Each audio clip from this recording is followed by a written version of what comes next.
So finally, we got the Kick-Ass 2 trailer. This is one of my most anticipated movies of 2013. The original was one of my favorite movies of 2010. You know, there's just something about superheroes, well, people trying to be superheroes that just go around on the streets getting their ass kicked. I can really relate to that because, you know, sometimes I prowl the neighborhood in my Batman mask and then I wake up in a ditch bleeding out of my ear.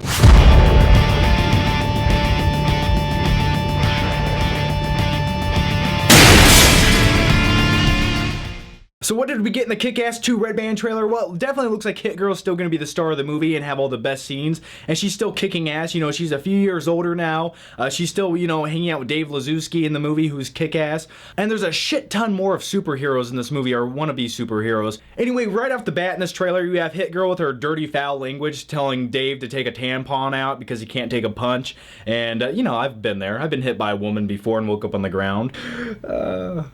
That's true. Also in this trailer, we're introduced to Colonel Stars and Stripes, who's played by Jim Carrey. And Jim Carrey's going for like that really Brooklyn/New York accent. It almost sounds like Rocky Balboa. Hey, I don't know. There's a dog in your balls. We can do that, you know? Anyway, Jim Carrey's character, Colonel Stars and Stripes, kind of, you know, he seems like a badass. He has a canine that he walks around with, and he carries a baseball bat. And then you have McLovin returning to the sequel, which he was Red Mist in the original movie. Now he's Motherfucker. Which, by the way, that's I salute this movie for actually going with the name The Motherfucker. That is a villain I would be scared of. Anyway, McLovin, yeah, I still call him McLovin 5 years after the fact. Anyway, he's returning and he's like, his new costume is kind of like a gimp mask. It's a little bit scary. It kind of looks like the guy that was in the basement at the pawn shop in Pulp Fiction. And throughout this trailer, they're really building up to this big climax they're going to have where, you know, all the good guy wannabe superheroes versus all the bad guy villains. And they show this clip of this warehouse where they're all standing face to face. And in the background, if you look closely back there, there's Mother Russia. And speaking of Mother Russia, she reminds me of Dolph Lundgren's wife in Rocky IV. Now, as most of you may know already, this movie isn't directed by Matthew Vaughn, who directed the original Kick-Ass movie. The sequel's directed by Jeff Wadlow,